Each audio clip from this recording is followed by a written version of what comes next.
Learn fast എഡ്യൂക്കേറ്റിന്റെ മറ്റൊരു ക്ലാസ്സിലേക്ക് എല്ലാവർക്കും സ്വാഗതം. മാത്തമാറ്റിക്സ് ക്ലാസ് 1ന്റെ പാർട്ട് 2 ആണ് ഈ ക്ലാസ്. കഴിഞ്ഞ ക്ലാസ്സിൽ നമ്മൾ ജസ്റ്റ് ബേസിക് ആയിട്ടുള്ള കാര്യങ്ങൾ പഠിച്ചു പോയതാണ്. ഈ ക്ലാസ്സിൽ നമ്മൾ പെർമ്യൂട്ടേഷൻ ആയിരിക്കും പഠിക്കുന്നത്.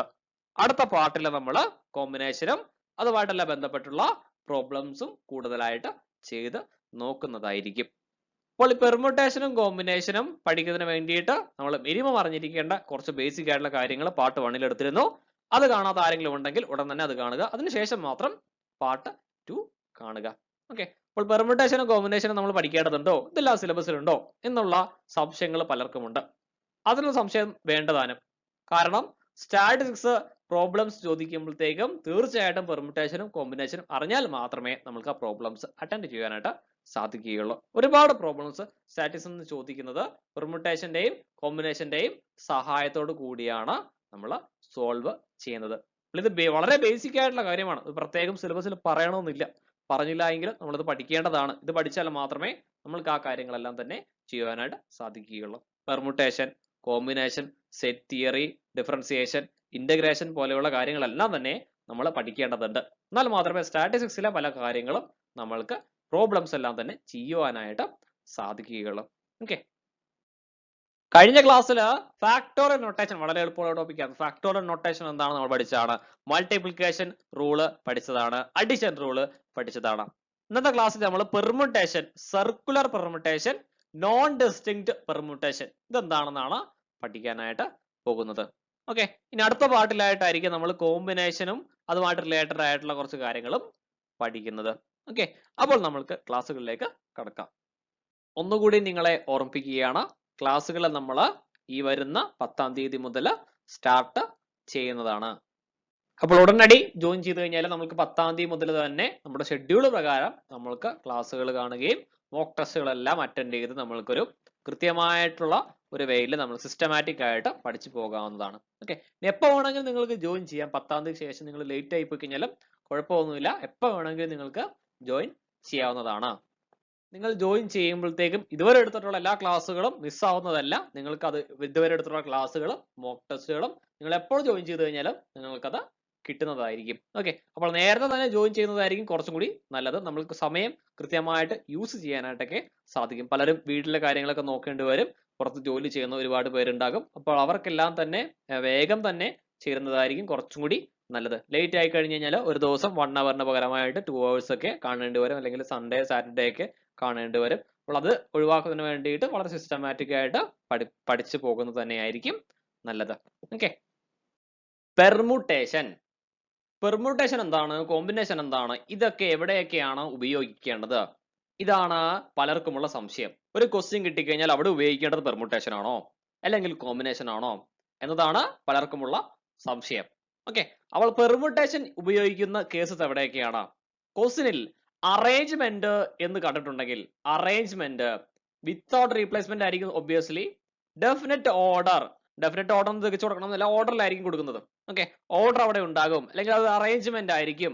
അങ്ങനെയുള്ള വാക്കുകൾ അവിടെ ഉണ്ടെങ്കിൽ നമുക്ക് ഉറപ്പിക്കാം അവിടെ യൂസ് ചെയ്യുന്നത് പെർമ്യൂട്ടേഷൻ ആയിരിക്കും. പെർമ്യൂട്ടേഷൻ എന്ന് പറഞ്ഞാൽ എന്താണ്? അപ്പോൾ 6 ഒബ്ജക്ട്സിന്റെ, ഞാൻ ഇവിടെ എടുക്കുന്നത് 6 ഒബ്ജക്ട്സ് ആണ് എഴുതുക. 6 objects selected from A set of n objects. Total n objects അവിടെ ഉണ്ടാകും. ഓക്കെ. ടോട്ടൽ n ഒബ്ജക്ട്സ് അവിടെ ഉണ്ടാകും. അതിൽ നിന്ന് 6 ഒബ്ജക്ട്സ് നമ്മൾ സെലക്ട് ചെയ്യുകയും ആ സെലക്ട് ചെയ്ത 6 ഒബ്ജക്ട്സിനെ നമ്മൾ അറേഞ്ച് ചെയ്യുകയും ചെയ്യും. ഓക്കെ. 6 ഒബ്ജക്ട്സിനെ നമ്മൾ സെലക്ട് ചെയ്യുക മാത്രമല്ല ചെയ്യുന്നത്, അറേഞ്ച് ചെയ്യുകയും ചെയ്യും. ഫോർ എക്സാമ്പിൾ, ഞാൻ സെലക്ട് ചെയ്യുക മാത്രമാണ് ചെയ്തതെങ്കിൽ അത് കോമ്പിനേഷൻ ആവുകയും ഞാൻ സെലക്ട് ചെയ്തതിനെ അറേഞ്ച് ചെയ്യുക കൂടി ചെയ്തു കഴിഞ്ഞാൽ അത് പെർമ്യൂട്ടേഷൻ ആയി തീരുകയുമാണ് ചെയ്യുന്നത്.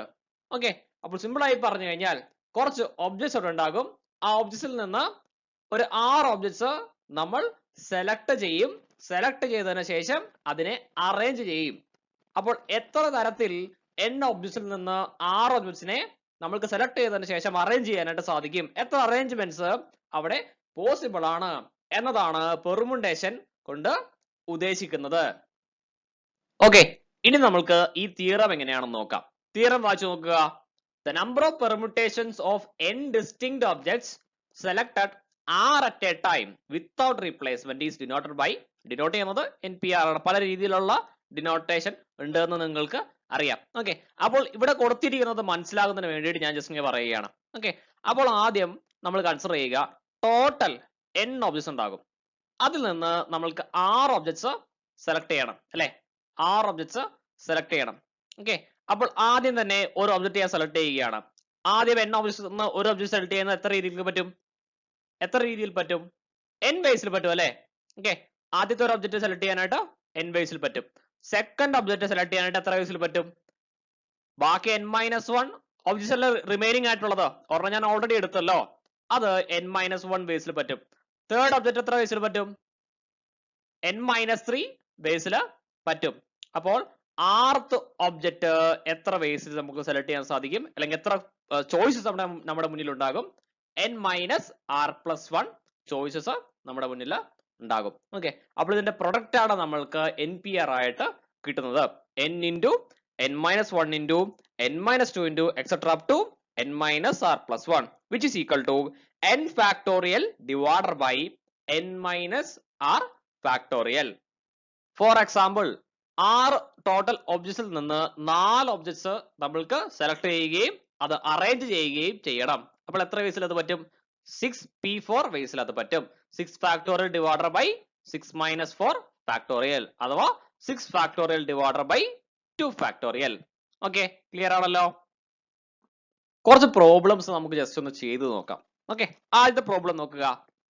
How many numbers of 5 digits, 5 digit number ആണ് നമുക്ക് ആവശ്യം. How many numbers of 5 digits can be formed with the digits 0 to 468. അപ്പോൾ ഇവിടെ സ്വാഭാവികമായിട്ട് നമുക്ക് ചിന്തിക്കുന്നത് ഇവിടെ കോമ്പിനേഷൻ ആണോ പെർമുട്ടേഷൻ ആണോ യൂസ് ചെയ്യുന്നത്? ഇവിടെ സത്യത്തില് അറേഞ്ച്മെന്റ്സ് ആണ് നടക്കുന്നത്. ഓർഡേർഡ് ആയിട്ടുള്ള ഡെഫിനിറ്റ് ഓർഡർ ഉണ്ടാകും, അറേഞ്ച്മെന്റ് ആണ് ഇവിടെ ഉള്ളത്. ഓക്കെ, മാത്രമല്ല ഇവിടെ റെപ്പറ്റീഷൻ അലൗഡ് അല്ല. കാരണം 0 to 468 ഈ നമ്പേഴ്സ് മാത്രമേ നമ്മൾക്ക് യൂസ് ചെയ്യാനായിട്ട് സാധിക്കുകയുള്ളൂ. അതായത് 5 നമ്പേഴ്സ് മാത്രമേ ഉള്ളൂ. 5 വേക്കന്റ് ആയിട്ടുള്ള പ്ലേസസ് ഉണ്ടാവും. ഇതൊരു സ്പേസ്, ഇതൊരു സ്പേസ്, അങ്ങനെ 5 വേക്കന്റ് ആയിട്ടുള്ള സ്പേസസ് ഉണ്ട്. ഇവിടേക്കാണ് നമ്മൾക്ക് ഈ നമ്പേഴ്സ് ഇട്ടുകൊടുത്ത് നമ്മൾക്ക് 5 ഡിജിറ്റ് നമ്പേഴ്സ് ഫോം ചെയ്യേണ്ടത്. അപ്പൊ 5 ഡിജിറ്റ് നമ്പർ എന്ന് പറയുമ്പോഴത്തേക്കും ഒബ്വിയസ്ലി ഈ ഒരു പൊസിഷനിൽ നമ്മൾക്ക് 0 വരാവോ? അവിടെ 0 വരാൻ പാടില്ലല്ലോ അല്ലെ. അവിടെ 0 വന്നു കഴിഞ്ഞാൽ എന്ത് സംഭവിക്കും? അതൊരു 5 ഡിജിറ്റ് നമ്പർ ആകില്ല. അതൊരു 4 ഡിജിറ്റ് നമ്പറേ ആവുകയുള്ളൂ. അതുകൊണ്ട് ഈ കൊടുത്തിരിക്കുന്ന 5 നമ്പേഴ്സിൽ നിന്ന് നമ്മൾക്ക് 4 നമ്പേഴ്സ് മാത്രമേ ഈ ആദ്യത്തെ പൊസിഷനിലേക്ക് അസൈൻ ചെയ്യുവാനായിട്ട് സാധിക്കുകയുള്ളൂ. എന്താ ശരിയല്ലേ? 5 നമ്പേഴ്സിൽ 5 നമ്മൾക്ക് സെലക്ട് ചെയ്യാൻ സാധിക്കില്ല. 0 വന്നു കഴിഞ്ഞാൽ എന്ത് പറ്റുമോ? അത് ഒരു 4 ഡിജിറ്റ് നമ്പർ ആവും. അതുകൊണ്ട് 5 നമ്പേഴ്സിൽ നിന്ന് 4 നമ്പേഴ്സ് മാത്രമേ ഈ പൊസിഷനിൽ നമുക്ക് ഇട്ടു കൊടുക്കുവാനായിട്ട് സാധിക്കുകയുള്ളൂ. ഓക്കെ, അങ്ങനെ 0 അവിടെ വരാൻ പാടില്ല എന്നതുകൊണ്ട് നമ്മൾ എന്ത് ചെയ്യും?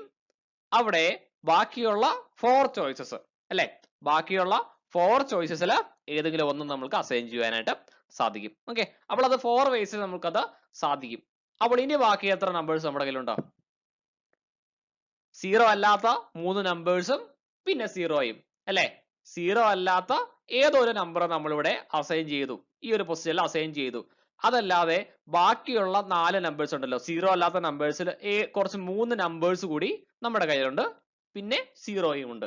അപ്പോൾ ബാക്കി നമ്മുടെ അടുത്ത് എത്ര നമ്പർ ഉണ്ട്? 4 നമ്പേഴ്സ് അല്ലെ. അപ്പോൾ എത്ര വേസിൽ പറ്റും? ഇവിടെ 4 വേസിൽ നമുക്ക് ഇവിടെ കൊടുക്കാനായിട്ട് സാധിക്കും. അടുത്തത് 3 വേസിൽ, അടുത്തത് 2 വേസിൽ, അടുത്തത് 1 വേയില്. അപ്പോൾ 4 into 4 into 3 into 2 into 1. അപ്പോൾ ഏതൊരു ക്വസ്റ്റ്യനും കണ്ടു കഴിഞ്ഞാലും അവിടെ NPR-ഉം NCR-ഉം തന്നെ കൊടുക്കാൻ സാധിക്കണമെന്ന് ഇല്ല. ഓക്കെ, പക്ഷേ ഈ ക്വസ്റ്റ്യൻ വേണമെങ്കിൽ നമ്മൾക്ക് പെർമുട്ടേഷന്റെ ഫോമിൽ എഴുതുവാനായിട്ട് സാധിക്കുന്നതാണ്. അതെങ്ങനെയാണ് എഴുതാൻ സാധിക്കുന്നത്? പെർമുട്ടേഷൻ യൂസ് ചെയ്തിട്ട് ഇവിടെ കൊടുത്തിരിക്കുന്നത് നോക്കുക. ഇവിടെ കൊടുത്തിരിക്കുന്ന ഈ ഒരു 4ന് പകരമായിട്ട് എനിക്ക് എന്ത് എഴുതാൻ സാധിക്കും? 4p1 എന്ന് എനിക്ക് എഴുതാം അല്ലെ. 4p1 എന്ന് എഴുതാം അല്ലെ. ഈ 4 നമ്പേഴ്സിൽ നിന്ന് ഒരു നമ്പർ അല്ലേ നമുക്ക് പറ്റുകയുള്ളൂ, ഈ ഒരു വേക്കന്റ് സ്പേസിൽ മാത്രം. അപ്പോൾ അവിടെ 4p1 എന്ന് എഴുതാം. ബാക്കിയുള്ളവയിലോ? ബാക്കി 4 സ്പേസ് ഉണ്ട് നമ്മുടെ കയ്യില്, 4 നമ്പേഴ്സും ഉണ്ട്. അപ്പോൾ എത്ര വേസിൽ പറ്റും? അത് 4p4 അല്ലെ. 4p4 വേസിൽ അത് പറ്റില്ലേ? 4p4 വേസ് 4p4 എന്താണ്? 4 factorial divided by 4 minus 4 factorial അഥവാ 4 factorial divided by 0 factorial. 0 factorial 1 ആണ്. അപ്പോൾ ബാക്കി 4 ഫാക്ടോറിയൽ. അത് തന്നെയല്ലേ ഇവിടെ കൊടുത്തിരിക്കുന്നത്. ഓക്കെ, അപ്പോൾ ഇത് പെർമ്യൂട്ടേഷൻ വെച്ചിട്ടും ചെയ്യാം, അല്ലെങ്കിൽ ഇങ്ങനെയും നിങ്ങൾക്ക് സിമ്പിൾ ആയിട്ട് ചെയ്യാവുന്നതാണ്. ഓക്കെ, അപ്പോൾ ഇവിടുത്തെ ഫൈനൽ ആൻസർ എന്ന് പറയുന്നത് 4 into 4 into 3 into 2 into 1 which is equal to 96 എന്ന് നമ്മൾക്ക് കിട്ടും. ഓക്കെ, അടുത്ത ക്വസ്റ്റ്യൻ നോക്കുക. How many 3-digit number can be formed from the digits 1, 2, 3, 4, 5? അല്ലെ, അപ്പോൾ അങ്ങനെ 5 നമ്പേഴ്സ് ഉണ്ട്. നമ്മൾക്ക് ഇനി എത്ര 3-digit നമ്പേഴ്സ് ഫോം ചെയ്യാൻ പറ്റും? Repetition of the digits is allowed. Repetition allowed ചെയ്യുന്ന സമയം repetition of the digit is not allowed. Not allowed ആകുന്ന സമയങ്ങളിൽ. ഓക്കെ, അപ്പോൾ ആദ്യത്തെ case repetition of the digit is allowed. അപ്പോൾ ആദ്യത്തെ സ്പേസിൽ, ഓക്കെ, ഞാൻ സ്പേസ് എന്ന് വിളിക്കുകയാണ്. അതായത് ഇത് 100 സ്പേസ്, ഇത് 10 പ്ലേസ്, ഇത് 1 പ്ലേസ് അല്ലെ. അപ്പോൾ ഈ പ്ലേസസിലെല്ലാം തന്നെ നമ്മൾക്ക് എന്തൊക്കെ നമ്പേഴ്സ് കൊടുക്കാം? ഏത് നമ്പർ വേണം കൊടുക്കാം അല്ലെ? 5ൽ ഏത് നമ്പർ വേണം കൊടുക്കാം? അവിടെ 0 ഇല്ല. നേരത്തെ കുറച്ചിൽ 0 ഉണ്ടായിരുന്നു, അതുകൊണ്ടാണ് നമുക്ക് ചെറിയൊരു മാറ്റം വരുത്തേണ്ടി വന്നത്. മാത്രമല്ല ഇവിടെ റെപ്പിറ്റേഷൻ അലൗഡ് ആണ്. റെപ്പിറ്റേഷൻ അലൗഡ് ആണ്. നേരത്തെ ക്വസ്റ്റില് റെപ്പിറ്റേഷൻ അലൗഡ് ആയിരുന്നില്ല. അപ്പോൾ ഇവിടെ റെപ്പിറ്റേഷൻ അലൗഡ് ആണ് എന്ന് പ്രത്യേകം എടുത്ത് പറഞ്ഞിട്ടുമുണ്ട്. ഓക്കെ, അപ്പോൾ അതെങ്ങനെയായിരിക്കും? ഇവിടെ എന്ത് വരും? എന്താണ് കൊടുക്കേണ്ടത്? ഇവിടെ എത്ര വേഴ്സിൽ കൊടുക്കാൻ പറ്റും? ഈ 5ൽ ഏത് വേണം കൊടുക്കാം അല്ലെ. അപ്പോൾ അവിടെ 5 വരില്ലേ? അത് 5 വേഴ്സിൽ നമുക്ക് അവിടെ നമ്പർ കൊടുക്കാൻ സാധിക്കില്ലേ? അടുത്ത 10th പ്ലേസിൽ അവിടെയും 5 നമ്പേഴ്സിൽ ഏത് വേണമെങ്കിലും കൊടുക്കാലോ. അതും 5 വേഴ്സിൽ പറ്റില്ലേ? ഇനി 1th പ്ലേസിലും അതും 5ൽ ഏത് നമ്പർ വേണമെങ്കിലും കൊടുക്കാലോ. ഇപ്പൊ ടോട്ടൽ ആൻസർ എത്രയാണ്? 5 into 5 into 5 into സോറി അങ്ങനെ 3 പ്രാവശ്യം 5 into 5 into 5 അഥവാ 5 raised to 3 125 എന്ന് കിട്ടും. ഇനി അടുത്ത question, repetition of the digit is not allowed. Hello ചെയ്യുന്നില്ല. അലോ ചെയ്യുന്നില്ല. ഓക്കെ, അപ്പോൾ അത് എങ്ങനെയാണ് വരുന്നത്? ആ ഒരു ക്വസ്റ്റ്യൻ നമ്മൾക്ക് പെർമ്യൂട്ടേഷൻ യൂസ് ചെയ്തിട്ടും ചെയ്യാം, അതല്ലാതെയും ഞാൻ ആദ്യം ചെയ്തില്ലേ, ഈ ഒരു ക്വസ്റ്റ്യൻ ചെയ്തില്ലേ, ആ ഒരു രീതിയിലും ചെയ്യാം. ഓക്കെ, അപ്പോൾ ആദ്യത്തെ സ്പേസിൽ എത്ര വേഴ്സിൽ നമുക്ക് കൊടുക്കാം? ഈ 5 നമ്പേഴ്സിൽ ഏത് നമ്പർ വേണമെങ്കിലും നമ്മൾക്ക് കൊടുക്കാം അല്ലെ. അപ്പോൾ അവിടെ എന്താണ്? 5 വേഴ്സിൽ പറ്റും. അടുത്ത പ്ലേസിൽ ബാക്കിയുള്ള 4 നമ്പേഴ്സിൽ റിപ്പീറ്റേഷൻ അലൗഡ് അല്ല, അതുകൊണ്ടാണ് ബാക്കിയുള്ള 4 നമ്പേഴ്സിൽ ഏതെങ്കിലും ഒന്നേ കൊടുക്കാൻ സാധിക്കുകയുള്ളൂ. അപ്പോൾ അത് 4 വേഴ്സിൽ പറ്റും. ഓക്കെ, ഇനി ബാക്കി 3 നമ്പേഴ്സ് ഉണ്ട്, അത് എത്ര വേഴ്സിൽ പറ്റും? അത് 3 വേഴ്സിൽ പറ്റും. അപ്പോൾ 5 into 4 into 3 അതാണല്ലേ ഫൈനൽ ആൻസർ. ഇതിന്റെ പെർമ്യൂട്ടേഷൻ വെച്ച് ചെയ്യുകയാണെങ്കിൽ എങ്ങനെയായിരിക്കും വരുന്നത്? ഇവിടെ പറഞ്ഞിട്ടുണ്ട് repetition of the digit is not allowed, arrangement ആണ്, ഇത്രയും കാര്യങ്ങൾ പറഞ്ഞിട്ടുണ്ട്. ഇത് ഓർഡറിലായിരിക്കും വരുന്നത്. പെർമ്യൂട്ടേഷൻ ആണ്. പെർമ്യൂട്ടേഷൻ ആണെങ്കിൽ എന്തായിരിക്കും ആൻസർ? 5p3 അല്ലെ. മൊത്തം 5 നമ്പേഴ്സ് ഉണ്ട്, അതിൽ നിന്ന് 3-digit നമ്പേഴ്സ് ആണ് ഫോം ചെയ്യേണ്ടത്. അതായത് നിങ്ങൾക്ക് 3 നമ്പേഴ്സ് ആണ് സെലക്ട് ചെയ്യേണ്ടത്. 5p3 എന്ത് വരും? അത് 5 factorial divided by 5 minus 3 factorial അഥവാ 5 ഫാക്ടോറിയൽ ഡിവൈഡഡ് ബൈ 2 ഫാക്ടോറിയൽ അഥവാ 5 into 4 into 3 അല്ലെ. ഫൈനൽ ആൻസർ 60 എന്ന് കിട്ടും. ക്ലിയർ ആണല്ലോ? ഒരു ക്വസ്റ്റ്യൻ ചെയ്തു നോക്കാം. How many numbers greater than 800 and less than 4000 can be made with the digits 0, 1, 2, 4, 5, 7, 8 and 9? No number occurring more than once in the same number. Okay, അപ്പോൾ നമ്മൾക്ക് ഏതൊക്കെ ടൈപ്പ് നമ്പേഴ്സ് ആണ് വേണ്ടത്? 3-digit നമ്പേഴ്സ് വേണം. Okay, 3-digit നമ്പേഴ്സിന്റെ പ്രത്യേകത എന്തായിരിക്കും? 801 മുതൽ 999 വരെയുള്ള നമ്പേഴ്സ് അല്ലെ. അപ്പോൾ അവിടം വരെയുള്ള 3-digit നമ്പേഴ്സ് ഈ പറഞ്ഞു കൊടുത്തിരിക്കുന്ന 0, 1, 2, 4, 5, 7, 8, 9 വെച്ചിട്ട് എത്ര നമ്പേഴ്സ് ഫോം ചെയ്യാൻ പറ്റും? അതുപോലെ തന്നെ 4-digit നമ്പേഴ്സ് അത് ഏതൊക്കെയാണ്? 1000 മുതൽ 3999 വരെയുള്ള നമ്പേഴ്സിൽ എത്ര നമ്പേഴ്സ് നമുക്ക് ഈ കൊടുത്തിരിക്കുന്ന ഈ കുറച്ച് നമ്പേഴ്സ് വെച്ചിട്ട് ഫോം ചെയ്യാൻ പറ്റും എന്നതാണ് ചോദ്യം. ഓക്കെ, അപ്പോൾ ഈ ഒരു ക്വസ്റ്റ്യനിൽ നമ്മൾക്ക് 3-digit നമ്പേഴ്സ് സെപ്പറേറ്റ് കാണണം, 4-digit നമ്പേഴ്സ് സെപ്പറേറ്റ് കാണണം. അപ്പോൾ ആ ടോട്ടൽ നമ്പേഴ്സ് തമ്മിൽ സം ചെയ്യുമ്പോൾ നമ്മൾക്ക് എന്ത് കിട്ടും? റിക്വയർഡ് ആൻസർ അല്ലെങ്കിൽ ഫൈനൽ ആൻസർ കിട്ടുന്നതാണ്. ഓക്കെ, അപ്പോൾ 3-digit നമ്പേഴ്സ് കിട്ടണമെന്നുണ്ടെങ്കിൽ അതെങ്ങനെയായിരിക്കും കൊടുക്കേണ്ടത്? 3 സ്പേസസ് ഉണ്ടാവും അല്ലെ. അപ്പോൾ ഈ 3 സ്പേസിൽ ഏതൊക്കെ വരാൻ സാധിക്കും? ആദ്യത്തെ ഫസ്റ്റ് പ്ലേസിൽ ഏതൊക്കെ നമ്പറിന് വരാൻ സാധിക്കും? നിങ്ങൾ ചിന്തിച്ചു നോക്കൂ. 0 വരാൻ പറ്റുമോ? 0 വന്നു കഴിഞ്ഞാൽ അത് 3-digit നമ്പർ ആകുമോ? ഓക്കെ, 1 വരാൻ പറ്റുമോ? 1 വന്നു കഴിഞ്ഞാൽ അത് 3 ഡിജിറ്റ് നമ്പർ ആകും, പക്ഷേ 800 മേലെ ആകില്ലല്ലോ. ഓക്കെ, 800 മേലെ ആകണം, 800 ആകാൻ പാടില്ല, 800 മേലെ ആകണം അല്ലെ. How many numbers greater than 800 എന്നല്ല പറഞ്ഞിരിക്കുന്നത്. ഓക്കെ, അപ്പോൾ എങ്ങനെ കൊടുക്കാം? 8 അല്ലെങ്കിൽ 9 അതല്ലേ ഇവിടെ വരാൻ പാടുള്ളൂ. 8 അല്ലെങ്കിൽ 9, അതല്ലാതെ മറ്റൊരു സംഖ്യ ഈ 100 പ്ലേസിൽ വരാൻ പറ്റുമോ? ഇല്ലല്ലോ. അപ്പോൾ ഇത് എത്ര വേസിൽ പറ്റും? 8 അല്ലെങ്കിൽ 9 2 വേസിൽ പറ്റും അല്ലേ. ഓക്കെ, ഇനി അടുത്തത് അല്ല, ഓക്കെ, ഇത് 2 വേസിൽ പറ്റും. അടുത്തത് 7 വേസിൽ പറ്റും. ബാക്കി നമ്പേഴ്സ് എത്രയുണ്ട് 7 വേസിൽ പറ്റും എന്ന് പറയാൻ കാരണം എന്താണ്? 0 1 2 4 5 7 8 9 മൊത്തം നമ്മുടെ കയ്യില് എത്ര നമ്പേഴ്സ് ഉണ്ട്? 8 നമ്പേഴ്സ് ഉണ്ട്. ആ 8 നമ്പറിൽ നിന്ന് ഒരു നമ്പർ നമ്മൾ എന്ത് ചെയ്യുന്നു? ഈ പ്ലേസിൽ കൊടുക്കുന്നു. അപ്പൊ ബാക്കി 7 നമ്പേഴ്സ് ഉണ്ട് അല്ലെ. ഒരു നമ്പർ 8 അല്ലെങ്കിൽ 9 ഈ പ്ലേസിൽ വരും, ബാക്കിയുള്ള നമ്പേഴ്സ് ടോട്ടൽ കൂട്ടുമ്പോഴത്തേക്കും അത് 7 കിട്ടും. അപ്പോൾ ഈ 10th പ്ലേസിൽ നമ്മൾക്ക് 7 നമ്പേഴ്സിൽ ഏതും കൊടുക്കാം. അതുകൊണ്ടാണ് അവിടെ 7 വരുന്നത്. ഓക്കെ, അതുകൊണ്ടാണ് അവിടെ 7 വരുന്നത്. ഇനി 1st പ്ലേസിലോ ബാക്കി എത്ര ഉണ്ടാവും? ഈ 100th പ്ലേസിലും 10th പ്ലേസിലും നമ്പേഴ്സ് ഓരോന്ന് വെച്ച് കൊടുത്തു കഴിഞ്ഞാൽ ബാക്കി 6 നമ്പേഴ്സ് ഉണ്ടാവും.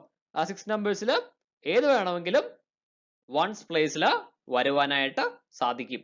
ഓക്കെ, അപ്പോൾ 2 into 7 into 6 ആണ് ഇവിടത്തെ ആൻസർ. ഇനി ഇത് പെർമുട്ടേഷൻ ചോദിച്ച് ചെയ്യുകയാണെങ്കിൽ എങ്ങനെയായിരിക്കും അത്? പെർമുട്ടേഷൻ വെച്ച് ചെയ്യുകയാണെങ്കിൽ ആദ്യത്തേത് എങ്ങനെ എഴുതാം? 8p1 എന്ന് എഴുതിക്കൂടെ? സോറി, 8p1 അല്ല, 2p1 എന്ന് എഴുതിക്കൂടെ? അതായത് ഇവിടെ കൊടുത്തിരിക്കുന്ന 8ഉം 9ഉം ഇതിൽ നിന്ന് ഏതെങ്കിലും ഒരു നമ്പർ എടുക്കണം. അത് എത്ര വേസിൽ നമുക്ക് അറേഞ്ച് ചെയ്യാനായിട്ട് സാധിക്കും? അത് 2p1 ബേസിൽ അല്ലെ. 2p1 എന്ന് പറയുമ്പോൾ എത്രയാണ് ആൻസർ കിട്ടുന്നത്? 2 എന്ന് തന്നെ കിട്ടും അല്ലെ. 2p1 എന്ന് കിട്ടും. ഓക്കെ, അപ്പോൾ അങ്ങനെ നമ്മൾ ഒരു നമ്പർ എടുത്തു കഴിഞ്ഞു. ഒരു നമ്പർ എടുത്തു കഴിഞ്ഞു. അപ്പോൾ ബാക്കിയുള്ള എത്ര നമ്പേഴ്സ് ആണുള്ളത് ഈ കൂട്ടത്തില്? ബാക്കി 7 നമ്പേഴ്സ് ഉണ്ടാവും. ആ 7 നമ്പേഴ്സിൽ നിന്ന് നമ്മൾക്ക് ഇനി 2 നമ്പർ ഫോം ചെയ്യണം. അത് എത്ര വേസിൽ പറ്റും? 7 അല്ല, അത് തന്നെ 7p2 7p2 ബേസിൽ നമ്മൾക്കത് പറ്റും. 7p2 എന്ന് പറയുമ്പോൾ എന്താണ്? 7 factorial divided by 7 minus 2 factorial, അഥവാ 7 factorial divided by 5 factorial which is equal to 7 into 6. അതിനല്ലേ ഇവിടെ കിട്ടിയിരിക്കുന്നത് 7 into 6. ഓക്കെ, അപ്പോൾ ഇതാണ് നമ്മുടെ ഇവിടുത്തെ ഫൈനൽ ആൻസർ. ഓക്കെ, അത് 84 എന്നായിരിക്കും ഇവിടെ നമ്മൾക്ക് കിട്ടുന്നത്. ഇനി 4 ഡിജിറ്റ് നമ്പേഴ്സ് 1000നും 3999നും ഇടയ്ക്കുള്ള 4 ഡിജിറ്റ് നമ്പേഴ്സ് നമ്മൾക്ക് ഫോം ചെയ്യണം. ഓക്കെ, ഇനി ഇവിടത്തെ ഈ പ്ലേസിൽ ഏത് പ്ലേസിലാണ് പറയൂ. ഈ പ്ലേസിൽ എത്ര നമ്പേഴ്സ് സാധ്യമാണ്? ഏതൊക്കെ നമ്പർ വരാം? 1000നും 3999നും ഇടയ്ക്ക് വരണമെങ്കിൽ ഏതൊക്കെ നമ്പറിന് അവിടെ വരാം? 0ക്ക് വരാവോ? 0ക്ക് വരാൻ പറ്റില്ല അല്ലെ. 1ന് വരാം, 2ന് വരാം, 3 ഇവിടെ ഇല്ലല്ലോ അല്ലെ. 3 ഇവിടെ ഇല്ല. അപ്പോൾ 1നും 2നും മാത്രമേ വരാൻ സാധിക്കുകയുള്ളൂ അല്ലെ. 1നും 2നും മാത്രമേ വരാൻ സാധിക്കുകയുള്ളൂ. അപ്പോൾ അവിടെ പെർമുട്ടേഷന്റെ ബേസിൽ എഴുതുകയാണെങ്കിൽ എങ്ങനെയായിരിക്കും അത്? നേരത്തെ പറഞ്ഞ പോലെ ആണെങ്കിൽ 2 നമ്പേഴ്സ് നിന്ന് 1 2 എന്ന് പറയുന്ന 2 നമ്പേഴ്സ് നിന്ന് നമ്മൾ ഒരു നമ്പർ എടുക്കുന്നു. അപ്പോൾ അതെങ്ങനെയാണ്? 2p1 അല്ലെ. 2p1 അല്ലേ? അതെ. അപ്പോൾ അടുത്തത് എങ്ങനെയായിരിക്കും? ബാക്കി നമ്മൾക്ക് 3 നമ്പേഴ്സ് വേണം. എത്ര നമ്പേഴ്സ് നിന്ന്? 7 നമ്പേഴ്സ് നിന്ന് നമ്മൾക്ക് 3 നമ്പർ സെലക്ട് ചെയ്ത് അറേഞ്ച് ചെയ്യണം. ഓക്കെ, അപ്പോൾ എത്ര ബേസിൽ പറ്റും അത്? 7p3 ബേസിൽ പറ്റും. 7p3 എന്ന് പറയുമ്പോഴത്തേക്ക് എന്താണ് വരുന്നത്? 7 factorial divided by 7 minus 3 factorial, അഥവാ 7 factorial divided by 4 factorial which is equal to എന്ത് വരും? 7 6 5 എന്ന് വരും. 7 into 6 into 5 എന്ന് കിട്ടും അല്ലെ. അപ്പോൾ ഫൈനൽ ആൻസർ എന്താണ്? 2 into 7 into 6 into 5. ഏത് 4 ഡിജിറ്റ് നമ്പേഴ്സ്? എത്ര 4 ഡിജിറ്റ് നമ്പേഴ്സ് വരും എന്നുള്ള ചോദ്യത്തിന് 2 into 7 into 6 into 5 അല്ലെ. അപ്പൊ ടോട്ടൽ നമ്പർ ഓഫ് കോമ്പിനേഷൻസ് പറയുമ്പോൾ എങ്ങനെയായിരിക്കും? ഈ കേസിൽ 420. ഇനി 3 ഡിജിറ്റ്സ് എത്ര എണ്ണമായിരിക്കും? 84 ആണ്. അപ്പോൾ ടോട്ടൽ ഫൈനൽ ആൻസർ എന്തായിരിക്കും വരുന്നത്? Total number of numbers occurring more than 800 and less than 4000. അത് എത്ര വരും? 504 നമ്പേഴ്സ്. 504 നമ്പേഴ്സ്. അപ്പോൾ ഈ ഒരു ചോദ്യത്തിന്റെ ഫൈനൽ ആയിട്ടുള്ള ഉത്തരം ഇതാണ്. ഒരു ക്വസ്റ്റ്യൻ നോക്കാം. How many even numbers of 3 digits can be formed? with the digits 0, 1, 2, 3, 4, 5 and 6 with no repetition. Repetition പാടില്ല. ഈവൻ നമ്പേഴ്സ് ആണ് വേണ്ടത്. 3 ഡിജിറ്റ്സിന്റെ ഈവൻ നമ്പേഴ്സ് ആണ് വേണ്ടത്. റിപ്പീറ്റേഷൻ പാടില്ല എന്ന് പറയുന്നുണ്ട്. ഓക്കെ, ഈവൻ നമ്പർ എന്ന് പറയുമ്പോൾ അറിയാലോ, 0, 2, 4, 6, 8 വെച്ചിട്ട് എൻഡ് ചെയ്യുന്ന നമ്പേഴ്സ് അല്ലെങ്കിൽ യൂണിറ്റ് പ്ലേസിൽ 0, 2, 4, 6, 8 വരുന്ന നമ്പേഴ്സ്, അത്തരത്തിൽ എത്ര ഡിജിറ്റ് 3 ഡിജിറ്റ് നമ്പേഴ്സ് നമുക്ക് ഫോം ചെയ്യാനായിട്ട് സാധിക്കും ഇവിടെ കൊടുത്തിരിക്കുന്ന നമ്പേഴ്സ് വെച്ചിട്ട്. നിങ്ങൾ വീഡിയോ ഒന്ന് പോസ് ചെയ്തിട്ട് അതിന്റെ ഉത്തരം കിട്ടുന്നുണ്ടോ എന്ന് നോക്കുക. സിമ്പിൾ ആയിട്ടുള്ള ക്വസ്റ്റ്യൻ ആണോ എന്ന് ജസ്റ്റ് ഒന്ന് ചെക്ക് ചെയ്ത് നോക്കുക. ഓക്കെ, ചെയ്ത് നോക്കിയോ? എന്നാലും ഞാൻ തന്നെ ഉത്തരം പറയാം എങ്ങനെയാണെന്നുള്ളത്. ഫൈനൽ ആൻസർ ആയിട്ട് നിങ്ങൾക്ക് 105 ആണ് കിട്ടിയത്. 105 ആണ് നിങ്ങൾക്ക് കിട്ടിയെങ്കിൽ ഉത്തരം ശരിയാണ്. ഓക്കെ, അപ്പോൾ നമ്മൾക്കിത് രണ്ട് കേസ് ആയിട്ട് എടുത്ത് ചെയ്യണം. കേസ് 1ഉം കേസ് 2 എന്നും പറഞ്ഞിട്ട്. അപ്പോൾ കേസ് 1 എന്ന് പറയുന്നത് നമ്പേഴ്സ് എൻഡിങ് വിത്ത് 0. നമ്പേഴ്സ് എൻഡിങ് വിത്ത് 0, അതായത് യൂണിറ്റ് പ്ലേസിൽ 0 നമ്മൾ ഫിക്സ് ചെയ്ത് വെക്കും. എന്നിട്ട് നമ്മൾ എത്ര 3 ഡിജിറ്റ് നമ്പേഴ്സ് ഫോം ചെയ്യാൻ പറ്റും നോക്കും. ഓക്കെ, യൂണിറ്റ് പ്ലേസിൽ 0 ഫിക്സ് ചെയ്ത് വെക്കും. അങ്ങനെ ഫിക്സ് ചെയ്ത് വെച്ചില്ല എന്നെങ്കിൽ നമ്മൾക്ക് സാധാരണ രീതിയിൽ ചെയ്യുന്ന പോലെ ചെയ്തു കഴിഞ്ഞാൽ ഉത്തരം തെറ്റായിട്ട് കിട്ടുന്നതായിരിക്കും. ഓക്കെ, അപ്പോൾ നമ്മൾ ഇവിടെ 0 ഫിക്സ് ചെയ്ത് വെച്ചു യൂണിറ്റ് പ്ലേസിൽ. അപ്പൊ ടോട്ടൽ 7 നമ്പേഴ്സ് ഉണ്ടായിരുന്നു, അതിൽ 0 നമ്മളിവിടെ ഫിക്സ് ചെയ്ത് വെച്ചു. ഇനി നമ്മളുടെ കയ്യിൽ എത്ര നമ്പേഴ്സ് ഉണ്ട്? ബാക്കി 6 നമ്പേഴ്സ് ഉണ്ട് അല്ലേ? 6 നമ്പേഴ്സും ഉണ്ട്, 2 വേക്കന്റ് ആയിട്ടുള്ള സ്പേസും ഉണ്ട്. അപ്പോൾ എത്ര വേസിൽ അറേഞ്ച് ചെയ്യാം? ബാക്കിയുള്ള നമ്പേഴ്സിനെ 6p2 വേസ് അല്ലെ, 6p2 വേസിൽ അറേഞ്ച് ചെയ്യാം. അഥവാ എങ്ങനെയാ, 6 into 5 വേസിൽ അല്ലെ. 6p2 എന്ന് പറയുമ്പോഴത്തേക്കും 6 factorial divided by 6 minus 2 factorial which is equal to 6 factorial divided by 4 factorial which is equal to 6 into 5 അല്ലെ. അതല്ലേ കിട്ടുന്നത്? 6 into 5 into 1 അല്ലെ. 0 എത്ര രീതിയിൽ നമുക്ക് കൊടുക്കാനായിട്ട് സാധിക്കും, അറേഞ്ച് ചെയ്യാനായിട്ട് സാധിക്കും? ഒരു വേസിൽ അല്ലെ. 1p1 എന്ന് പറയുമ്പോഴത്തേക്കും നമ്മൾക്ക് 1 തന്നെ കിട്ടും. ഓക്കെ, അപ്പോൾ 6 into 5 into 1 which is equal to 30 വേസിൽ നമ്മൾക്ക് ഇവിടെ കിട്ടുന്നതാണ്. ഇനി കേസ് 2 നോക്കാം. നമ്പേഴ്സ് എൻഡിങ് വിത്ത് 2, 4, 6. ഓക്കെ, അപ്പോൾ ബാക്കിയുള്ള ഈവൻ നമ്പേഴ്സ് ഏതൊക്കെയാണ്? 2, 4, 6. അപ്പോൾ 2, 4, 6 വെച്ചിട്ട് എൻഡ് ചെയ്യുന്ന നമ്പേഴ്സ് 3 ഡിജിറ്റ് നമ്പേഴ്സ് എത്രയാണ് എന്ന് നമ്മൾക്ക് നോക്കാം. പക്ഷേ ഇവിടത്തെ ഈ പ്ലേസിൽ 100s പ്ലേസിൽ 0 വരാൻ പാടില്ലല്ലോ അല്ലെ. 0 വന്നു കഴിഞ്ഞാൽ അതൊരു 3 ഡിജിറ്റ് നമ്പർ ആവില്ലല്ലോ. അപ്പോൾ അവിടെ 0 വരാൻ പാടില്ല. ഓക്കെ, അപ്പോൾ ഫോർ എക്സാമ്പിൾ ഞാൻ ഇവിടെ യൂണിറ്റ് പ്ലേസിൽ ഒരു നമ്പർ ഫിക്സ് ചെയ്ത് വെക്കുകയാണ്. 2 ആണെന്ന് കരുതുക. ഇവിടെ ഞാൻ 2 കൊടുക്കുകയാണ്. അപ്പോൾ ബാക്കി നമ്മുടെ എത്ര നമ്പേഴ്സ് ഉണ്ടാകും? ഇവിടെ 2 കൊടുത്തു കഴിഞ്ഞാൽ 6 നമ്പേഴ്സ് ഉണ്ടാകും അല്ലെ. 6 നമ്പേഴ്സ് ഉണ്ടാകും. അപ്പോൾ ആ 6 നമ്പറിൽ ഏത് നമ്പർ വേണമെങ്കിലും നമുക്ക് ഈ പ്ലേസിൽ കൊടുക്കാനായിട്ട് സാധിക്കുമോ? ഈ പ്ലേസിൽ കൊടുക്കാനായിട്ട് സാധിക്കുമോ? 2 അല്ലാതെ 0 നമ്മൾക്ക് ഇവിടെ കൊടുക്കാനായിട്ട് സാധിക്കില്ല. അപ്പോൾ ബാക്കി നമ്മുടെ കയ്യിൽ 5 നമ്പേഴ്സ് ആണ് ഉള്ളത്. 5 നമ്പേഴ്സ് ആണ് ഉള്ളത്. അപ്പോൾ അവിടെ 5 വേഴ്സിൽ മാത്രമേ നമ്മൾക്ക് അവിടെ നമ്പർ കൊടുക്കുവാനായിട്ട് സാധിക്കുകയുള്ളൂ. ഓക്കെ, അപ്പോൾ ഇവിടെ ഒരു നമ്പർ നമ്മൾ കൊടുത്തു, ഇവിടെ നമ്മൾ ഒരു നമ്പർ ഫിക്സ് ചെയ്ത് വെക്കുകയും ചെയ്തു അല്ലെ. 2 ഇവിടെ ഫിക്സ് ചെയ്ത് വെക്കുകയും ചെയ്തു. അപ്പോൾ ബാക്കി 7 minus 2 5 നമ്പേഴ്സ് ആണ് ബാക്കിയുള്ളത്. ഓക്കെ, അപ്പോൾ 5 into 5 into ഇനി എന്താ ചെയ്യേണ്ടത്? ഇത് 2 ആണെങ്കിലാണ് നമ്മൾക്ക് 5 into 5 into 1 എന്ന് കൊടുക്കാൻ സാധിക്കുന്നത്. 2 മാത്രമേ വരുന്നുള്ളെങ്കിൽ. ഇപ്പോൾ 2 അല്ലാതെ 4 വരാം, 6 വരാം. ഇപ്പൊ ടോട്ടൽ 3p1 അഥവാ 3 വേസിൽ നമ്മൾക്ക് അവിടെ ഉത്തരം കിട്ടും അല്ലെ. അപ്പോൾ ഫൈനൽ ആൻസർ കേസ് 2ന്റെ ആൻസർ 5 into 5 into 3 എന്ത് കിട്ടും? 75 എന്ന് കിട്ടും. ഓക്കെ, ഇനി നമ്മുടെ റിക്വയർഡ് ആൻസർ എന്താണ്? 30 plus 75 105. ഓക്കെ, നല്ലൊരു ക്വസ്റ്റ്യൻ ആയിരുന്നു അല്ലെ. കുറച്ച് ഡിഫിക്കൽട്ട് ആയിട്ടുള്ള ക്വസ്റ്റ്യൻ കൂടിയായിരുന്നു, തെറ്റിക്കാൻ ചാൻസ് ഉള്ള ഒരു ക്വസ്റ്റ്യൻ കൂടിയായിരുന്നു അത്. ഓക്കെ, അപ്പോൾ ഇത്തരത്തിലുള്ള ക്വസ്റ്റ്യൻസും നമ്മൾക്ക് എക്സാമുകൾക്ക് പ്രതീക്ഷിക്കാവുന്നതാണ്. Circular permutations. അപ്പോൾ എന്താണ് സർക്കുലാർ പെർമ്യൂട്ടേഷൻ എന്നതുകൊണ്ട് ഉദ്ദേശിക്കുന്നത്? അപ്പോൾ നമ്മൾ നേരത്തെ പറഞ്ഞതെല്ലാം തന്നെ നമ്മൾ ഒരു റോയിൽ 5 പേരെ എങ്ങനെ എത്ര വേസിൽ ഇരുത്താൻ പറ്റും അല്ലെ. ഒരു 7 പേരെ എത്ര ഒരു റോയിൽ നമുക്ക് എങ്ങനെ ഇരുത്താൻ പറ്റും, എത്ര വേസ് നമുക്ക് അറേഞ്ച് ചെയ്യാനായിട്ട് സാധിക്കും. അപ്പോൾ അതെല്ലാം തന്നെ പെർമ്യൂട്ടേഷൻ യൂസ് ചെയ്ത് നമുക്ക് ചെയ്യാനായിട്ട് സാധിക്കുമായിരുന്നു അല്ലെ. അപ്പോൾ ഈ ഒരു ക്വസ്റ്റ്യൻ എന്ന് പറയുന്നത് സർക്കുലാർ പെർമ്യൂട്ടേഷൻ ആണ്. ഓക്കെ, സർക്കുലാർ പെർമുട്ടേഷൻ ആണ്. ഒരു സർക്കിളില് ഒരു വട്ടമേശ സമ്മേളനമൊക്കെ ഉണ്ടാവില്ലേ? അപ്പോൾ ഇങ്ങനെ വട്ടത്തിൽ അവരിങ്ങനെ ഇരിക്കും. അപ്പോൾ അത് എത്ര വേസിൽ നമ്മൾക്കത് അറേഞ്ച് ചെയ്യാനായിട്ട് സാധിക്കും? ആ ഒരു ക്വസ്റ്റ്യൻ ആണ് സർക്കുലാർ പെർമുട്ടേഷൻ വെച്ചിട്ട് നമ്മൾ സോൾവ് ചെയ്യാനായിട്ട് പോകുന്നത്. ഓക്കെ, അപ്പോൾ സർക്കുലാർ പെർമുട്ടേഷൻ തന്നെ രണ്ട് തിയറം ഉണ്ട്. സർക്കുലാർ പെർമുട്ടേഷൻ തന്നെ രണ്ട് തിയറം ഉണ്ട്. ആദ്യം നമ്മൾ പഠിക്കാൻ പോകുന്നതിൽ ഇവിടെ ഒരു കണ്ടീഷൻ ഉണ്ട്. If clockwise and anticlockwise orders are taken as different. അത് ഏത് സാഹചര്യത്തിലാണ്? മനുഷ്യരൊക്കെ വരുന്ന കേസിൽ, ഓക്കെ, പേഴ്സൺസ് ആണ് അവിടെ ഉള്ളതെന്നുണ്ട്. ഓരോ ഇൻഡിവിജ്വൽ ആണ് ഒരു സീറ്റിൽ ഇരിക്കുന്നത്. അങ്ങനെ റൗണ്ടില് നമ്മൾ എല്ലാവരും ഇങ്ങനെ ഇരിക്കുകയാണ്. അപ്പോൾ നമ്മുടെ ഇടതുവശത്തുള്ള വ്യക്തി തന്നെ വലതുവശത്ത് ഒന്ന് ഇരുന്ന് കഴിഞ്ഞാൽ ഓർഡർ ചേഞ്ച് ആവില്ലേ? ഓക്കെ, ഇടതുവശത്തിരിക്കുന്ന വ്യക്തി നമ്മുടെ വലതുവശത്തിരിക്കുന്നു, വലതുവശത്തിരിക്കുന്ന വ്യക്തി ഇടതുവശത്തിരിക്കുന്നു.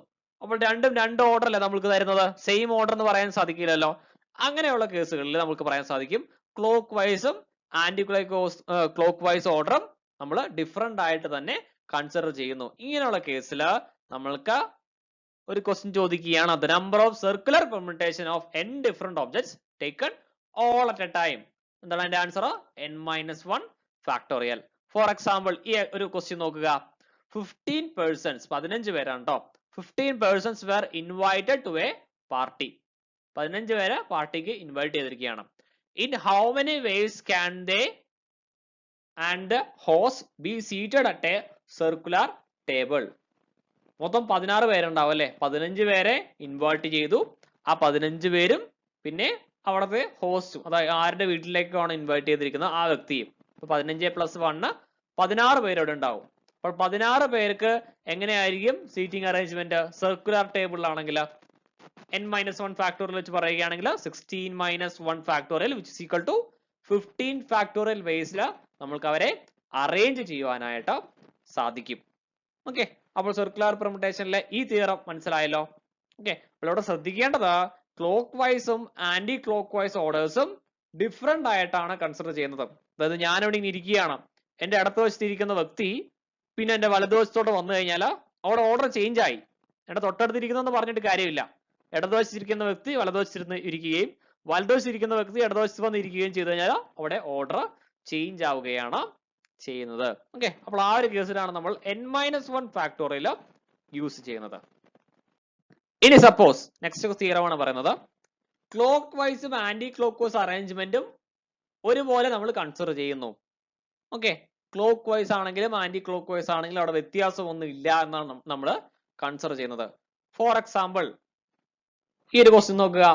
Find the number of ways in which 10 different beads, അല്ലെ, മുത്തുകള്. Okay, 10 different beads can be arrange to form a necklace. ഒരു മാല ഉണ്ടാക്കുന്നതിന് വേണ്ടിയിട്ട് 10 ഡിഫറെന്റ് ബീഡ്സ് ആണ് ഇവിടെ യൂസ് ചെയ്തിരിക്കുന്നത്.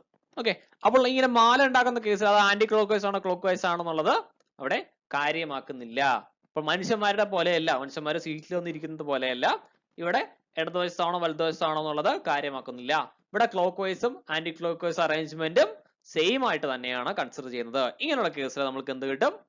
n-1 factorial divided by 2. അതായിരിക്കും total number of circular permutations of n objects. അപ്പോൾ ഈ ക്വസ്റ്റ്യൻ ആൻസർ എങ്ങനെയാണ്?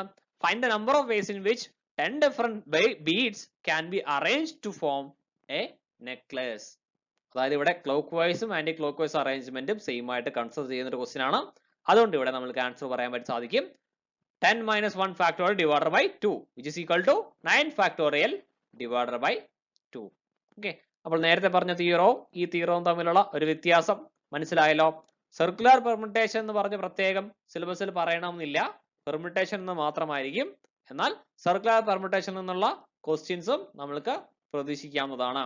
ഓക്കെ, വളരെ സിമ്പിൾ ആയിട്ടുള്ള രണ്ട് റിസൾട്ട് ആണ് നമ്മൾ പഠിച്ചു വെക്കേണ്ടത്. ഒന്ന് n-1 ഫാക്ടോറിയൽ, ഒന്ന് n-1 factorial divided by 2. Okay, non distinct permutation. Non distinct permutation ഈ പേര് ചിലപ്പോൾ നിങ്ങൾ കേട്ടിട്ടുണ്ടാവില്ല, പക്ഷെ പ്രോബ്ലം നിങ്ങൾ ചെയ്തിട്ടുണ്ടാവും ഉറപ്പായിട്ടും. ഓക്കെ, അപ്പോൾ എന്താണ് ഇവിടെ തിയറം എന്ന് ഞാൻ പറയാം. തിയറം ഉദ്ദേശിക്കുന്നത് the number of permutations of n objects of which n1 are of the first kind, n2 are of the second kind, etc. nr are of the rth type. Okay, അല്ലെങ്കിൽ rth kind. അതായത് മൊത്തം n objects ഉണ്ടാവും. For example learn fast എന്ന് നമ്മൾ പറയുമ്പോഴത്തേക്കും ഇതില് a 2 പ്രാവശ്യം repeat ചെയ്യുന്നില്ലേ അല്ലേ? ബാക്കിയുള്ളതൊക്കെ ഒരു പ്രാവശ്യം റിപ്പീറ്റ് ചെയ്യുന്നുള്ളൂ. പക്ഷേ a എന്നുള്ളത് 2 പ്രാവശ്യം റിപ്പീറ്റ് ചെയ്യുന്നുണ്ട് അല്ലേ? a 2 പ്രാവശ്യം റിപ്പീറ്റ് ചെയ്യുന്നുണ്ട്. ഓക്കെ, അപ്പോൾ അങ്ങനെ റെപ്പിറ്റേഷൻ വരികയാണെങ്കിൽ എങ്ങനെയാണ് നമ്മൾ ഉത്തരം കാണുക? ഇവിടെ a എന്ന് പറഞ്ഞിട്ട് 2 പ്രാവശ്യം റിപ്പീറ്റ് ചെയ്യുന്നുണ്ട്. അപ്പോൾ അങ്ങനെ റിപ്പീറ്റേഷൻ വരുന്ന കേസിൽ നമ്മൾ എങ്ങനെയാണ് പെർമുട്ടേഷൻസ് കാണുക എന്നതാണ് ഈ തിയറം പറഞ്ഞു തരുന്നത്. ഓക്കെ, അപ്പോൾ total number of objects n ആണെങ്കിൽ n ഫാക്ടോറിയൽ ഡിവൈഡഡ് ബൈ ഇനി n1 are of the first type. ഇവിടെ L എത്ര ഉണ്ട്? ഇവിടെ നോക്കുക, L E A 2 പ്രാവശ്യം, പിന്നെ R N F A S T. ഇവിടെ A ഒഴികെ ബാക്കി എല്ലാം തന്നെ ഓരോ പ്രാവശ്യമാണ് വരുന്നത്. ഓക്കെ, അപ്പൊ ടോട്ടൽ എത്ര ലെറ്റേഴ്സ് അവിടെ ഉണ്ട്? ടോട്ടൽ 9 ലെറ്റേഴ്സ് അവിടെ ഉണ്ട് അല്ലേ? ടോട്ടൽ 9 ലെറ്റേഴ്സ് ഉണ്ട്. ഓക്കെ, അപ്പോൾ എങ്ങനെ എഴുതാം? 9 ഫാക്ടോറിയൽ ഡിവൈഡഡ് ബൈ എന്താണ്? ഇത് ഫാക്ടോറിയൽ ആണ് കേട്ടോ. ഓക്കെ, 9 ഫാക്ടോറിയൽ ഡിവൈഡഡ് ബൈ ബാക്കി എല്ലാ പ്രാവശ്യം ഉണ്ട്? ഒരു പ്രാവശ്യം അല്ലേ? അപ്പോൾ 1 ഫാക്ടോറിയൽ. അടുത്തത് E എത്ര പ്രാവശ്യം ഉണ്ട്? ഒരു പ്രാവശ്യം അല്ലേ? അപ്പോൾ വീണ്ടും 1 ഫാക്ടോറിയൽ. അങ്ങനെ ഞാൻ കൂടുതൽ 1 ഫാക്ടോറിയൽ ഇടുന്നില്ല, കാരണം 1 ഫാക്ടോറിയൽ 1 ആണല്ലോ. ഓക്കെ, അപ്പോൾ 1 ഫാക്ടോറിയൽ 1 ഫാക്ടോറിയൽ 1 ഫാക്ടോറിയൽ. പക്ഷെ A ന്റെ കേസ് വരുമ്പോൾ മാത്രം 1 ഫാക്ടോറിയൽ അല്ല, അവിടെ 2 ഫാക്ടോറിയൽ. ഓക്കെ, അപ്പോൾ ലേൺ ഫാസ്റ്റ് എന്ന് പറയുന്ന ആ ഒരു ലെറ്ററിൽ നമുക്ക് എത്ര അറേഞ്ച്മെന്റ്സ് പോസിബിൾ ആണെന്ന് ചോദിച്ചു കഴിഞ്ഞാൽ 9 factor divided by 2 factorial. Okay, അപ്പോൾ അത്തരത്തിലുള്ള ക്വസ്റ്റ്യൻസ് ചെയ്യുന്നതിന് വേണ്ടിയിട്ടുള്ള തിയറമാണ് ഇവിടെ കൊടുത്തിരിക്കുന്നത്. ഓക്കെ, അപ്പോൾ the number of permutations of n objects of which n1 are of the first type, n2 are of the second type, etc. nr are of the rth type is equal to n factorial divided by n1 factorial plus n2 factorial etc. up to nr factorial. അതുപോലെ തന്നെ n1 plus n2 plus etc. nr ചെയ്തു കഴിഞ്ഞാൽ n എന്ന് കിട്ടുകയും ചെയ്യും. Okay, അപ്പോൾ ഇത് വെച്ചിട്ടുള്ള എക്സാമ്പിൾസ് നമ്മൾക്കൊന്ന് ചെയ്തു നോക്കാം. നമ്മൾക്ക് ക്വസ്റ്റ്യൻ ഒന്ന് ചെയ്ത് നോക്കാം. ഇവിടെ സൊല്യൂഷൻ ഇവിടെ പ്രത്യേകം കൊടുത്തിട്ടുണ്ട്. ഓക്കെ, അപ്പോൾ എങ്ങനെയാണ് ഈ സൊല്യൂഷൻ വന്നതെന്ന് ജസ്റ്റ് ഒന്ന് നോക്കാം. How many ways are there to arrange the letters in the word statistics? Statistics എന്ന് പറയുന്ന വേർഡിലെ ലെറ്റേഴ്സ് നമ്മൾക്ക് എത്ര വേസിൽ അറേഞ്ച് ചെയ്യാനായിട്ട് സാധിക്കും? ഇപ്പോൾ ഇവിടെ 10 ലെറ്റേഴ്സ് ആണ് നമ്മൾക്ക് ഇവിടെ കൊടുത്തിരിക്കുന്നത്. 10 ലെറ്റേഴ്സ് കൊടുത്തിരിക്കുന്നു. അതിൽ എസ് 3 പ്രാവശ്യം റിപ്പീറ്റ് ചെയ്യുന്നുണ്ട് അല്ലെ? ഇവിടെ 1, വീണ്ടും 1, വീണ്ടും 1 അല്ലെ? എസ് 3 പ്രാവശ്യം, ടി 3 പ്രാവശ്യം, 1 ഒരു പ്രാവശ്യം, സോറി 1 അല്ല, എ 1 പ്രാവശ്യം, ഐ 2 പ്രാവശ്യം, സി 1 പ്രാവശ്യം. ഓക്കെ, അപ്പോൾ ഇങ്ങനെ ഒരു ക്വസ്റ്റ്യൻ വരുമ്പോഴത്തേക്ക് നിങ്ങൾ പ്രത്യേകം എഴുതി വെക്കണം ടോട്ടൽ എത്ര ലെറ്റേഴ്സ് ആണ്, അതിലെ ഓരോ ലെറ്ററും എത്ര പ്രാവശ്യം റിപ്പീറ്റ് ചെയ്യുന്നുണ്ട് എന്ന് എഴുതി വെക്കണം. ഓക്കെ, ഇനി റിക്വയർഡ് നമ്പർ ഓഫ് വേസ് എത്ര വേസിൽ അറേഞ്ച് ചെയ്യാന്നുള്ളതാണ്. ടോട്ടൽ നമ്പർ ഓഫ് വേസ് നമുക്ക് എങ്ങനെ അറേഞ്ച് ചെയ്യാം? 10 factorial divided by 3 factorial into 3 factorial into 2 factorial. Okay, മനസ്സിലായല്ലോ? ഈ 3യും 2 3 എവിടെ നിന്നാണെന്നുള്ളത്? ഇത് ഈ 3. ഓക്കെ, എസിന്റെ ഒരു 3 3, പിന്നെ ടിയുടെ 3, ബാക്കി ഐയുടെ 2. ഓക്കെ, അപ്പോൾ 3 factorial into 3 factorial into 2 factorial. ഇവിടെ 1 ഫാക്ടോറിയൽ ഒക്കെ ഉണ്ട് കേട്ടോ. 1 ഫാക്ടോറിയൽ ഒക്കെ ഉണ്ട്. 1 ഫാക്ടോറിയൽ 1 ആയതുകൊണ്ടാണ് പ്രത്യേകം അവിടെ കൊടുക്കാത്തത്. ഓക്കെ, അപ്പോൾ ഫൈനൽ ആൻസർ 50,400 എന്ന് വരും. ഓക്കെ, ഇനി അടുത്ത question. How many words can be formed using the letters of the word equation? എത്ര വേർഡ്സ് ഫോം ചെയ്യാൻ സാധിക്കും? ഈ ഒരു ക്വസ്റ്റ്യനിൽ റിപ്പീറ്റേഷൻ ഒന്നും വന്നിട്ടില്ല. ഓക്കെ, അപ്പോൾ നമ്മൾക്ക് എങ്ങനെ ഇത് ഫോം ചെയ്യാം? The number of permutations or arrangements of n different things അല്ലെ, n different objects. E O Q എന്ന് പറഞ്ഞിട്ട് ഡിഫറെന്റ് ആയിട്ടുള്ള 8 ലെറ്റേഴ്സ് ആണ് അല്ലെ. Taken all at a time. നമ്മൾ 8 ലെറ്റേഴ്സും കൺസിഡർ ചെയ്യുന്നുണ്ട്. നമ്മൾ എത്ര ബേസിൽ നമ്മൾക്ക് അറേഞ്ച് ചെയ്യാം? npn ബേസ് അല്ലെങ്കിൽ n ഫാക്ടോറിയൽ ബേസിൽ നമ്മൾക്കത് അറേഞ്ച് ചെയ്യുവാനായിട്ട് സാധിക്കും. ഓക്കെ, അപ്പോൾ npn n ഫാക്ടോറിയൽ നേരത്തെ കൊടുത്ത ക്വസ്റ്റ്യനിലേക്ക് വന്നിരിക്കുന്ന കാര്യങ്ങൾ അതെല്ലാം തന്നെ റിലേറ്റഡ് ആണ്. ഇവിടെ ഈ 10 ഫാക്ടോറിയൽ വന്നത് എന്തുകൊണ്ടാണ്? ടോട്ടൽ നമ്പർ ഓഫ് ലെറ്റേഴ്സ് എത്ര ഉണ്ട്? 10 ഉണ്ട് അല്ലേ? അപ്പോൾ ഇവിടെ അതുപോലെ 8 ലെറ്റേഴ്സ് ഉണ്ട് അല്ലേ? അപ്പോൾ ഇവിടെ 10 ഫാക്ടോറിയൽ ഞാൻ കൊടുത്തു, എന്നാൽ ഇവിടെ npn എന്ന് കൊടുത്തു. സെയിം അല്ലേ? n ഫാക്ടോറിയൽ എന്നുള്ളത് npn തന്നെയാണ്. ഇവിടെയും എന്താണ് 10p 10 തന്നെയാണ് ഇവിടെ കൊടുത്തിരിക്കുന്നത്. ഓക്കെ, അതായത് എൻ പി എൻ തന്നെയാണ് ഇവിടെയും കൊടുത്തിരിക്കുന്നത്. ജസ്റ്റ് അത് എന്താണ് സിംപ്ലിഫൈ ചെയ്ത് എൻ ഫാക്ടോറിയൽ എന്നുള്ള ഫോമിലേക്ക് ആക്കി എന്ന് മാത്രം. നമ്മൾ പഠിക്കുമ്പോഴത്തേക്കും n factorial divided by n one factorial into n two factorial into etcetera എന്താണ് എൻ ആർ ഫാക്ടോറിയൽ അങ്ങനെയായിരിക്കും നമ്മൾ പഠിക്കുന്നത്. പക്ഷെ അവിടെ സത്യത്തില് നടക്കുന്ന കാര്യം അതല്ല. സത്യത്തിൽ അവിടെ ഫോർമുല എന്ന് പറയുന്നത് n p n the whole divided by n one p n one into n two p n two etcetera up to n r p n r. അതിനെയാണ് നമ്മൾ n factorial divide by n one factorial into n two factorial etcetera up to n r factorial എന്നൊക്കെ എഴുതുന്നത്. Okay, അപ്പോൾ ഈ ഒരു കേസിൽ നമ്മൾക്ക് N r factorial എന്ന് മാത്രം മതി. കാരണം ഒരു ലെറ്റർ പോലും റിപ്പീറ്റ് ചെയ്യുന്നില്ല അല്ലെ. ഓക്കെ, ഇതിനല്ലെങ്കിൽ n factorial divide by one factorial into one factorial നമ്മൾക്ക് എഴുതാം. അപ്പോൾ ഇവിടുത്തെ ഫൈനൽ ആൻസർ എന്ത് വരും? 8 ലെറ്റേഴ്സ് ആണ് ഉള്ളത്, ഒന്നും തന്നെ റിപ്പീറ്റ് ചെയ്യുന്നില്ല. ഓക്കെ, അപ്പോൾ അത് 8 ഫാക്ടോറിയൽ വേസിൽ നമുക്കിത് അറേഞ്ച് ചെയ്യുവാനായിട്ട് സാധിക്കും. മനസ്സിലായല്ലോ രണ്ടും തമ്മിലുള്ള വ്യത്യാസം എന്താണെന്നുള്ളത്? ഇപ്പൊ ക്ലാസ് 1ന്റെ പാർട്ട് 2 ആണ് നിങ്ങളിപ്പോൾ കണ്ട് തീരുന്നത്. ഓക്കെ, ഇനി പാർട്ട് 3 കൂടിയുണ്ട്. അപ്പൊ പാർട്ട് 3യിലായിരിക്കും കോമ്പിനേഷനിലെ പ്രധാനപ്പെട്ട കാര്യങ്ങളും ബാക്കി പ്രോബ്ലംസും നമ്മൾ ചെയ്ത് നോക്കുന്നത്. ഓക്കെ, പിന്നെ ഒരു കാര്യം കൂടിയുണ്ട്.